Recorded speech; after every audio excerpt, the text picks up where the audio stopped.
They thought tearing her skirt would make her cry. They had no idea who Claire Morgan really was. At exactly 3:17 p.m. on a Tuesday afternoon, three teenage boys lay unconscious on the classroom floor while their new English teacher calmly adjusted her torn jacket, their reign of terror ending in 30 seconds flat.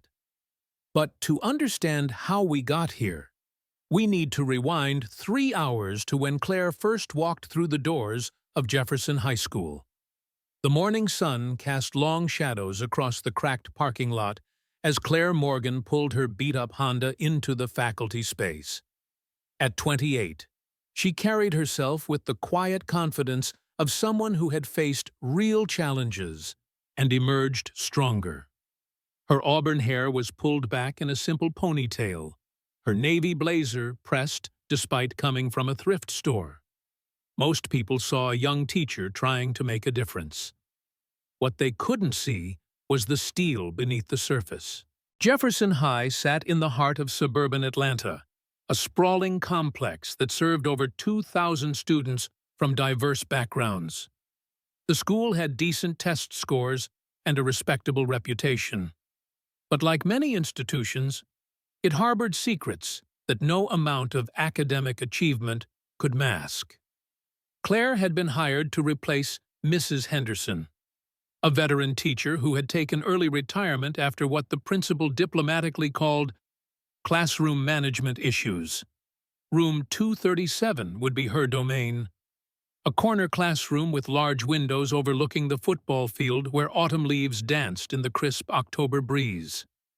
Claire arrived early to arrange her space, placing inspirational quotes on the walls and organizing her desk with methodical precision. Each detail mattered to her, from the way she arranged the desks in a semicircle to the small succulent she placed on the windowsill. The first bell rang at 7:45 a.m., and students began filtering in. Claire stood at the door, greeting each one with a genuine smile and making an effort to learn their names. Most responded politely, though she noticed the way some glanced at her with curiosity mixed with something else. Calculation, perhaps, as if they were sizing up fresh prey. Then they walked in. Jackson Steele entered first, all 6 feet 2 inches of athletic arrogance wrapped in a varsity jacket. His blonde hair was perfectly styled, his blue eyes scanning the room like a predator marking territory.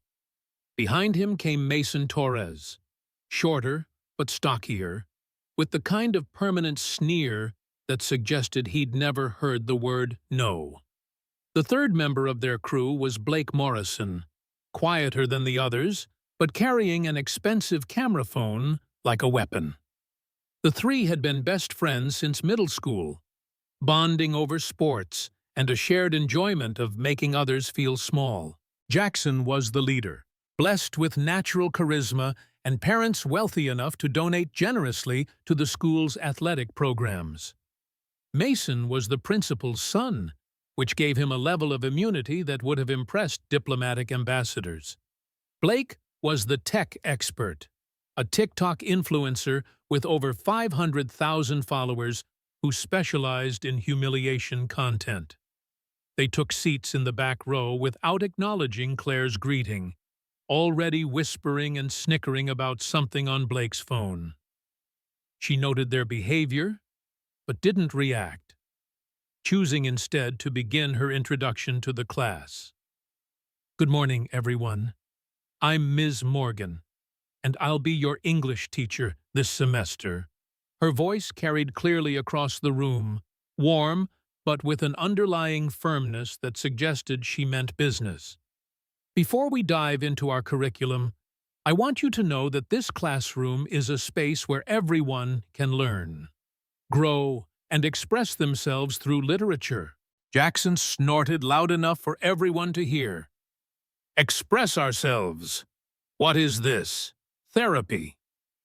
A few students giggled nervously, while others shifted uncomfortably in their seats. Claire's expression remained calm, though she mentally catalogued this first test of her authority. She'd faced worse than entitled teenagers. I understand that might sound corny. Jackson. She read his name from her seating chart, making eye contact that didn't waver. But great literature has the power to change how we see ourselves and the world around us. That includes understanding different perspectives and learning empathy. Mason leaned over to Jackson and stage whispered, "Empathy sounds like communist propaganda to me." More nervous laughter rippled through the room. Blake had his phone out now, discreetly recording the interaction with the practiced ease of someone who monetized chaos. Claire continued with her introduction, outlining her expectations and her passion for teaching. She spoke about how stories could transport readers to different worlds, help them understand different experiences, and even inspire them to become better people. Most of the class seemed engaged, but the three boys in the back made a show of their disinterest, with Jackson even putting in earbuds until Claire politely but firmly asked him to remove them. That first period set the pattern for what would follow. Claire taught with enthusiasm and patience, working to engage every student while Jackson, Mason, and Blake tested her boundaries like wolves probing for weakness. They started small, talking during lessons, making jokes at inappropriate times, turning in assignments late with elaborate excuses that pushed the limits of believability. What they didn't know was that Claire had spent years learning to read people's intentions before they acted. Her background wasn't what it appeared to be, and her calm responses to their provocations came from experience with far more dangerous situations than a high school classroom. After the first week, their harassment escalated. They began with psychological warfare, subtle enough that calling them out would make Claire look petty. Water mysteriously appeared on her desk before class. Markers went missing just as she needed them, and whispered conversations stopped abruptly when she approached, leaving behind an atmosphere thick with barely contained mockery. Claire documented everything in a small notebook she kept locked in her desk. But she didn't report the incidents. She recognized the dynamic at play. These weren't random acts of rebellion. This was systematic testing, designed to see how much she would tolerate before breaking. During lunch on Friday of her second week, she sat alone in her classroom grading papers when Jackson appeared in her doorway. He didn't knock, didn't ask permission to enter. He simply strolled in like he owned the space, which, in many ways, he did. "Ms. Morgan," he said, his voice carrying the kind of casual confidence that came from never facing real consequences. "We need to talk about my essay grade." Claire looked up from the paper she was marking, taking in his aggressive posture and the expectant look on his face. "Of course. What questions do you have about my feedback?" "No questions, just a simple request." He placed his essay on her desk, the red C- circled at the top. "I need this to be a B. I understand that you might be disappointed with the grade, Jackson, but the essay didn't meet the requirements for higher marks. My comments explain specifically where you can improve." His jaw tightened. "You don't understand. I need a B, not want, need. My scholarship depends on maintaining certain grades." Claire set down her pen and gave him her full attention. "Then I suggest you read my feedback carefully and apply those suggestions to your next assignment. I'm happy to work with you during office hours if you need additional help." "You're not hearing me." His voice dropped lower, carrying an undertone that made the small hairs on Claire's neck stand up. "I need you to change this grade. Today. That's not going to happen." Claire's voice remained steady, but something shifted in her posture. Anyone trained to recognize such things would have noticed the subtle way she balanced her weight, the almost imperceptible loosening of her shoulders. "The grade reflects the quality of work submitted. If you want a better grade, submit better work. Jackson leaned forward, placing both hands on her desk and invading her personal space. You're new here, so maybe you don't understand how things work. Let me explain. I'm the starting quarterback. My family donates serious money to this school. When I need something, I get it. And right now, I need this grade changed. Claire didn't lean back, didn't show fear or intimidation. Instead, she stood slowly, and for the first time, Jackson got a glimpse of something in her eyes that made him unconsciously take a step backward. Let me explain something to you, Jackson. Her voice was quiet, but it carried the kind of controlled intensity that preceded lightning strikes. Your football achievements, your family's money, your father's influence, none of that exists in my gradebook. In here, your work speaks for itself, and your work earned a C-. The staring contest that followed lasted exactly 15 seconds. To Jackson, it felt like an hour. He'd never had an adult look at him that way, like she was measuring him for something unpleasant. When he finally spoke, his voice had lost some of its earlier confidence. You'll regret this decision. Will I? Claire tilted her head slightly, the gesture somehow more threatening than any raised voice could have been. That sounds like a threat, Jackson. Are you threatening me? I'm just explaining reality. But he was already backing toward the door, his bravado deflating like a punctured balloon. People who don't play ball at Jefferson High don't last long.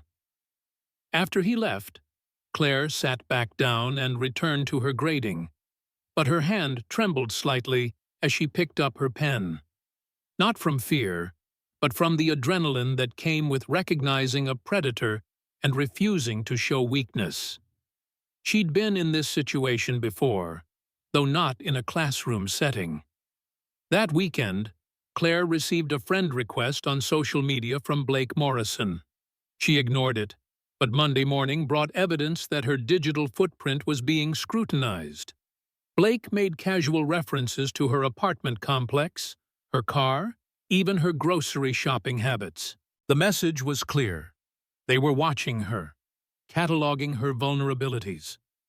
The psychological pressure intensified throughout the week.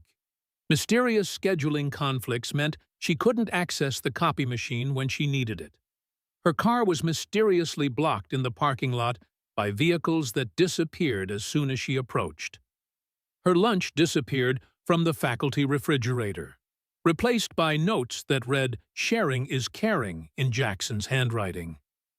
But the real escalation came the following Friday during third period.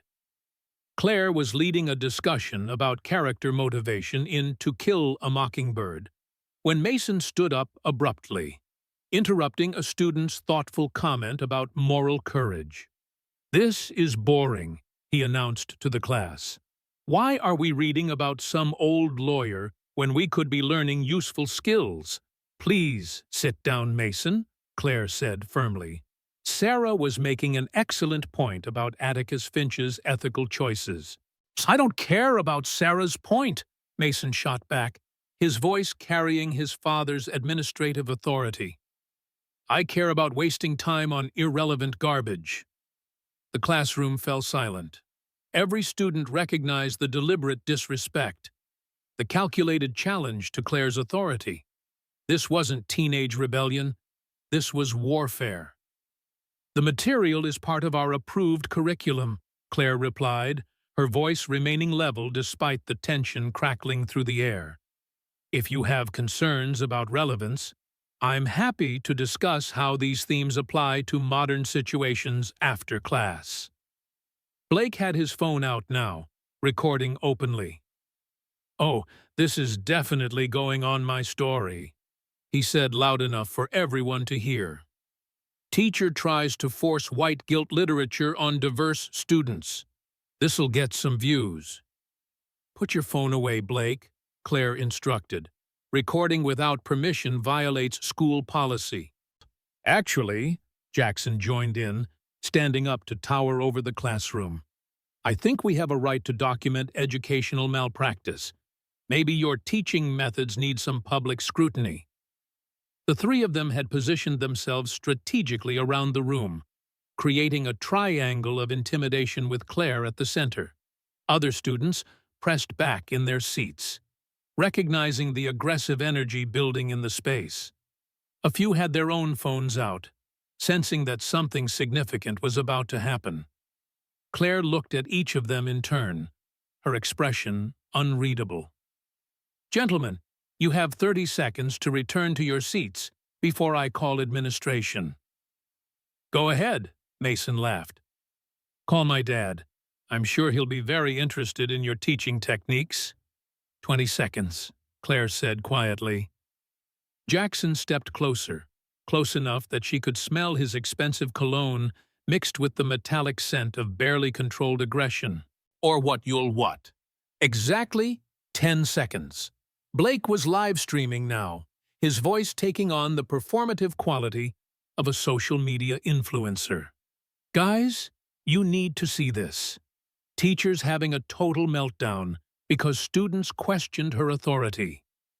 This is what happens when participation trophy generation tries to control alphas." Claire reached into her desk drawer, but instead of her phone, she pulled out something that made Jackson's confident smirk falter.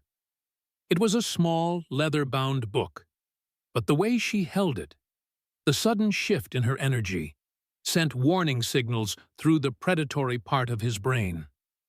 "Time's up," she said simply. What happened next would be talked about at Jefferson High for years to come. But first, we need to understand exactly who Claire Morgan was before she became a teacher. Have you ever felt like you were completely alone against people who seemed untouchable? Share your thoughts in the comments, because this story is about to show you that sometimes the quiet ones are the most dangerous to those who abuse their power. Claire hadn't always been a teacher. 5 years earlier, she'd been known by a different name in very different circles. Sarah Lightning Morgan, undefeated mixed martial arts fighter, had walked away from a promising career after an incident that still haunted her dreams. The transition from fighter to educator wasn't just a career change. It was an attempt to channel her strength into something constructive rather than destructive. But standing in that classroom, watching 3 privileged predators circle her like sharks, Claire felt the familiar fire building in her chest. The same fire that had made her dangerous in the octagon was still there, carefully controlled, but never extinguished. "I said, put your phones away," she repeated, her voice dropping to barely above a whisper. Something about the tone made Blake's finger hesitate over the live stream button. It was the voice of someone who'd issued final warnings before, someone who followed through on consequences. Jackson misread her quiet tone as weakness. He stepped even closer, close enough to see the small scar above her left eyebrow, a souvenir from her fighting days that she'd learned to cover with makeup. "Make us," he challenged, his voice carrying the arrogance of someone who'd never faced real opposition. The classroom held its breath. Every student sensed the electric tension building, the feeling that preceded either spectacular victory or devastating defeat. Some had their phones out, ready to capture whatever happened next. Others pressed further back in their seats, primitive instincts warning them to seek distance from the predators at the front of the room. Claire set the leather book down on her desk with deliberate precision. When she looked up, there was something different in her eyes, something that made Mason take an unconscious step backward despite his father's protection and his own aggressive posture. "Blake," she said conversationally, "end the live stream. Now." "Or what?" But his voice lacked the confidence it had carried moments before. "Or you'll discover why I really left my last job." The silence that followed was pregnant with possibility. Jackson, sensing his moment to assert dominance, reached out toward Claire's shoulder as if to physically move her aside. It was a gesture meant to demonstrate his power, to show the class and Blake's audience that she was just another teacher who could be pushed around when properly motivated. His hand never made contact. What happened in the next 15 seconds would shatter three young men's sense of invincibility and remind everyone present that some battles are won before the first blow is thrown. Claire's response was so swift, so precise, and so professionally executed that most observers couldn't process the individual movements until they watched Blake's accidental recording in slow motion later. Jackson's reaching hand was redirected with what looked like a gentle touch, but the pressure point manipulation sent shooting pain up his arm and caused his knees to buckle. As he began to fall, Claire pivoted slightly, and Mason's charge toward her flank met empty air and a perfectly positioned hip throw that sent him crashing into the whiteboard. The magnetic poetry words scattered like confetti as 200 pounds of entitled athlete hit the wall with enough force to rattle the windows.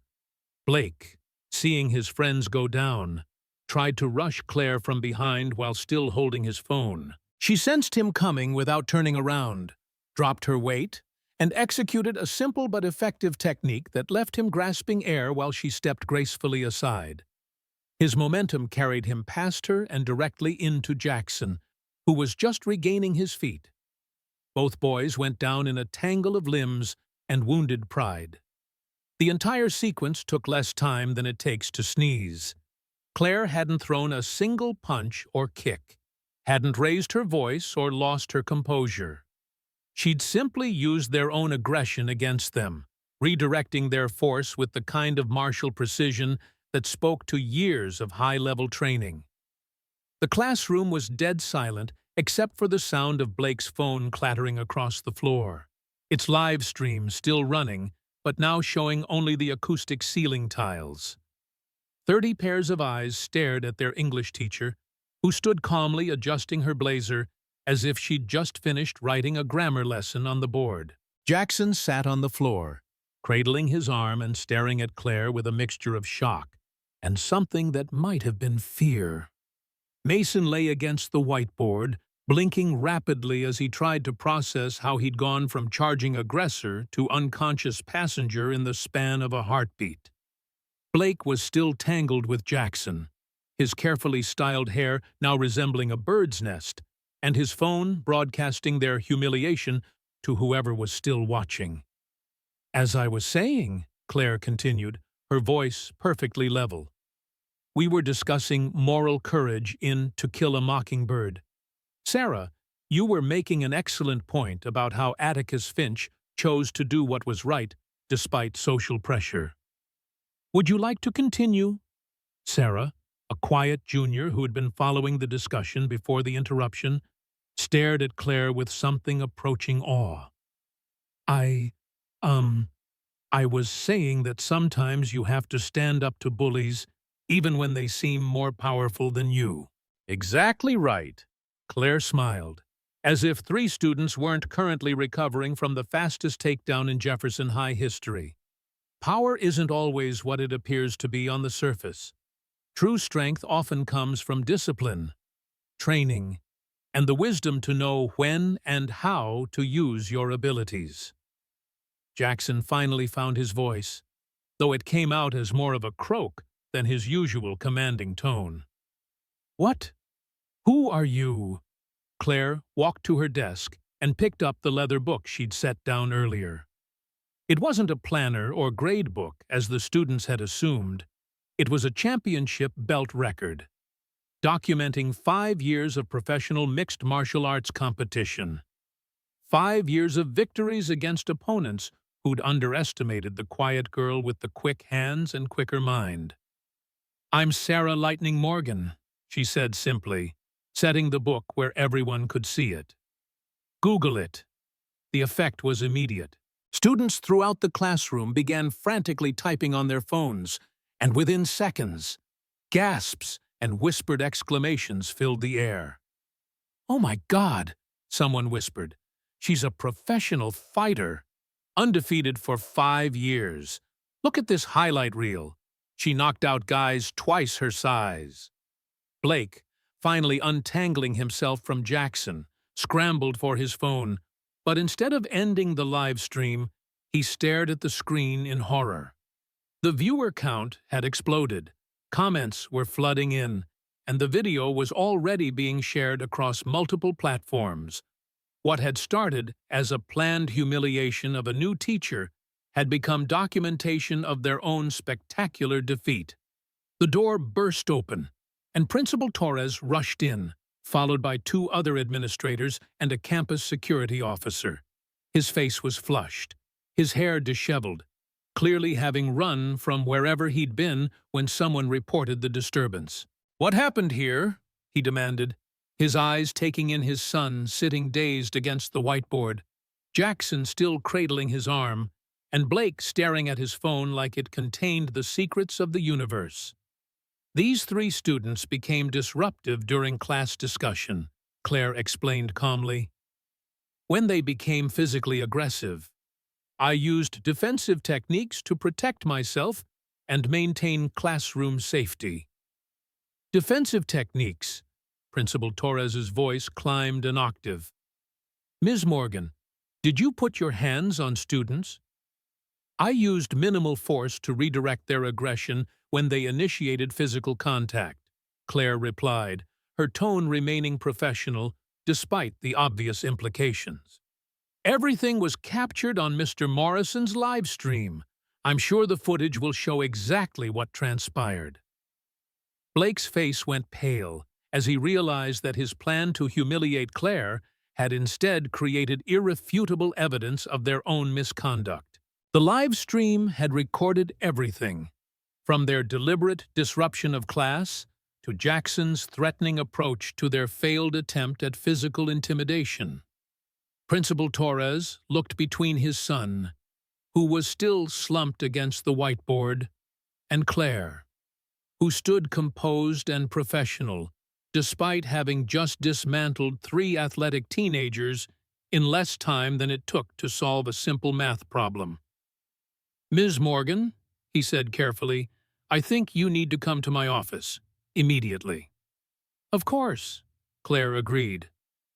Should I bring the documentation I've been keeping of these students' pattern of harassment, or would you prefer to review the live stream footage first? The principal's face cycled through several shades of red as he realized that this situation was far more complicated than a simple teacher-student altercation. In the space of 15 minutes, his son and 2 of the school's most prominent students had been publicly humiliated. Their behavior had been broadcast live to potentially thousands of viewers, and he was now faced with a teacher who clearly had capabilities far beyond what her resume suggested. "Everyone out!" he barked at the class. "Except for you 3, he pointed at Jackson, Mason, and Blake. "Ms. Morgan, my office, now." As the students filed out, Claire could hear their excited whispers, the sound of phones buzzing with notifications, and the general buzz of a story that was already taking on a life of its own. By the time she reached the principal's office, her teacher fights back was beginning to trend on social media, and Jefferson High was about to find itself at the center of a national conversation about bullying, accountability, and what happens when predators finally meet someone who refuses to be prey. But this was only the beginning. The real battle was about to start, and Claire Morgan was prepared for a war that would determine not just her future, but the future of every student who'd ever been told to stay quiet, while bullies ruled their world. The confrontation in room 237 had lasted 30 seconds. The consequences would last forever. The principal's office felt smaller with Claire sitting across from Principal Torres, whose face had settled into a mottled purple that clashed violently with his burgundy tie. Behind him, framed diplomas and achievement awards created an ironic backdrop to what was quickly becoming the biggest crisis of his administrative career. "Ms. Morgan," he began, his voice carrying the strained patience of a man trying to maintain control, while his world crumbled around him. "I've just watched my son get physically assaulted by a teacher. On live stream, in front of 30 witnesses." Claire leaned back in her chair, her posture relaxed but alert. "Principal Torres, I respectfully disagree with your characterization. Your son and his friends initiated physical contact after deliberately disrupting my class and ignoring multiple warnings. I used defensive techniques to protect myself when they became aggressive." Defensive techniques. Torres slammed his hand on his desk, making his coffee mug jump. "You're a trained fighter. You could have seriously injured them. But I didn't." Claire's voice remained steady, carrying the calm confidence of someone who'd faced far more intimidating opponents than a panicking administrator. "I used precisely the amount of force necessary to neutralize the threat without causing permanent damage. That's what training teaches you. Control." Before Torres could respond, his secretary's voice crackled through the intercom. "Sir, you have an urgent call on line 3. It's Superintendent Williams." Torres grabbed the phone, his knuckles white as he gripped the receiver. Claire could hear the tinny sound of an angry voice on the other end, though she couldn't make out specific words.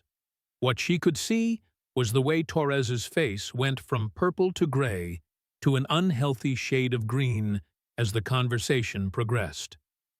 "Yes, sir," Torres said repeatedly. "I understand, sir. We're handling it, sir." When he hung up, his hands were shaking slightly. "The video has gone viral. 3 million views in 2 hours. The school board is convening an emergency meeting. Parents are calling for your immediate termination." "Some parents," Claire corrected. "Others are calling for investigation into why their children have been afraid to report bullying because they knew nothing would be done about it." Torres stared at her. "What are you talking about?" Claire pulled out her phone and opened her notes app. "Since starting here, I've documented 17 separate incidents of harassment directed at me by those 3 students. Psychological intimidation, destruction of personal property, threats, invasion of privacy. I've also received reports from other students about similar treatment they've endured. Why didn't you report any of this? To whom your son was one of the perpetrators. Jackson's family are major donors. Blake's parents have threatened legal action against teachers before. The pattern suggests that reporting incidents involving these students is professionally hazardous." The intercom buzzed again. "Sir, there are reporters in the parking lot. Channel 7, Fox 5, and someone from CNN." Torres's face went through another color change, settling on a shade that reminded Claire of expired milk. "Ms. Morgan, I'm placing you on administrative leave pending a full investigation. You're not to return to campus until this matter is resolved." "I understand." Claire stood, gathering her purse with unhurried movements. "I assume you'll be conducting interviews with all witnesses to ensure a complete picture of what transpired." "Of course. Including the students who've been documenting the harassment on their phones. The ones who have recordings of your son and his friends planning today's confrontation." Torres froze. "What recordings?" Claire smiled, the expression holding no warmth but considerable satisfaction. "Principal Torres, did you really think 3 teenage boys could orchestrate systematic harassment without bragging about it on social media? Blake wasn't the only one recording today." She walked to the door, then paused with her hand on the knob. "You might want to check Instagram, TikTok, and Snapchat. Hashtag Jefferson High Bullies is trending. The evidence has been accumulating for weeks." 20 minutes later, Claire sat in her Honda in the school parking lot. watching news vans circle like vultures sensing carrion. Her phone buzzed constantly with notifications, friend requests, interview requests, and messages from people she hadn't spoken to in years. But the call that mattered came from an unknown number with a New York area code. Ms. Morgan, this is Patricia Williams from the Today Show. We'd like to invite you to share your story with our national audience. I appreciate the interest, but I'm not looking for fame or publicity. What about justice? What about making sure other teachers don't have to face what you faced? Claire watched through her windshield as Blake Morrison's parents arrived in a gleaming Mercedes, their faces set in the grim expressions of people preparing for battle. Behind them came a black SUV carrying men in expensive suits, undoubtedly the lawyers who would try to spin their son's humiliation into a victim narrative. "Send me the details," Claire said quietly. "But I have conditions." The media circus exploded over the next 72 hours. The original live stream had been shared millions of times, spawning reaction videos, analysis pieces, and heated debates about teacher safety, student accountability, and the role of privilege in educational institutions. Justice for Claire began trending alongside which teacher self-defense, while opposing hashtags like student safety and excessive force gained traction from those who viewed Claire's response as disproportionate. But it was the additional evidence that truly shifted public opinion. Students began sharing their own recordings, months of documented harassment that painted a picture of systematic bullying enabled by administrative indifference. Parents came forward with stories of complaints that had been ignored, transfers that had been quietly arranged, and donations that had mysteriously made disciplinary actions disappear. The three families involved hired crisis management firms and high-powered legal teams, but they were fighting a battle against footage that couldn't be spun, testimonies that corroborated each other, and a growing movement of people who were tired of watching bullies face no consequences for their actions. Jackson's football scholarship was revoked within 48 hours. Blake's TikTok account was suspended, then permanently banned when investigators discovered coordinated harassment campaigns against multiple teachers. Mason faced expulsion, despite his father's position, when the school board realized that protecting him would invite federal investigation into systemic corruption. Principal Torres resigned on Friday morning, citing family considerations, but fooling no one who understood that his position had become untenable the moment he failed to address months of documented harassment. Claire's Today Show interview aired the following Monday to an audience of 12 million viewers. Sitting across from the host, she looked calm and professional, her voice steady as she explained her background and her transition from fighting to teaching. "I didn't become a teacher to use my fighting skills," she said, responding to a question about whether she'd planned the confrontation. "I became a teacher because I believe education can transform lives. But I also refuse to be victimized by people who mistake kindness for weakness." The host leaned forward. "Some critics say your response was excessive, that you could have handled the situation differently." Claire's expression didn't change, but something flickered in her eyes that reminded viewers why she'd been undefeated in the octagon. "3 athletic young men cornered me in my classroom, disrupted my class, ignored multiple warnings, and initiated physical contact with clear intent to intimidate me into submission. I used minimal force to protect myself and restore order.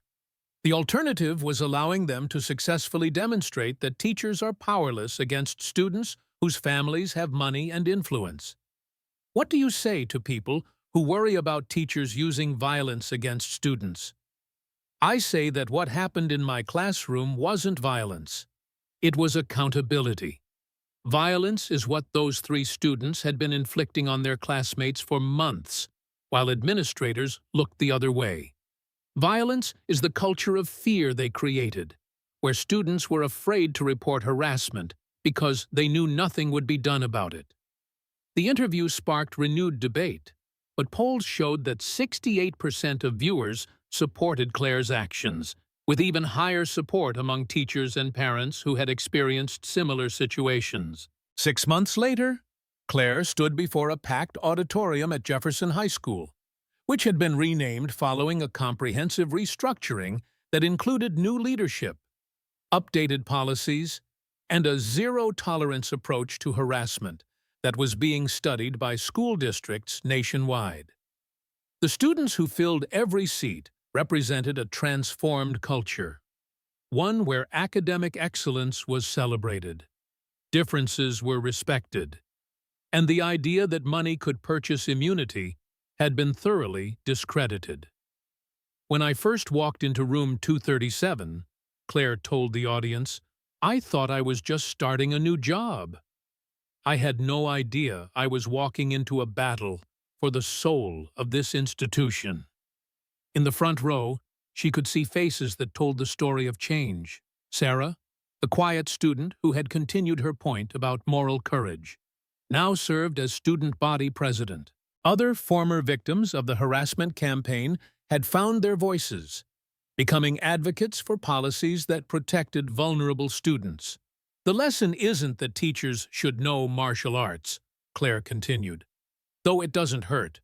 The lesson is that institutions are only as strong as their commitment to protecting those who can't protect themselves. When we allow bullies to operate without consequences, we become complicit in their cruelty. The applause was thunderous, but what mattered more to Claire were the letters she received from students, teachers, and parents around the country who said her story had inspired them to speak up, to demand accountability, to refuse to accept that some people were above the rules. Jackson, after months of court-mandated counseling and community service, had written one of those letters. His scholarship was gone, his future dramatically altered, but his note showed genuine understanding of the harm he had caused. I thought power meant making others afraid, he wrote. You taught me that real power means protecting people who need protection. I'm sorry it took losing everything for me to learn that lesson. Claire kept that letter in the same leather book where she'd once recorded her fighting victories.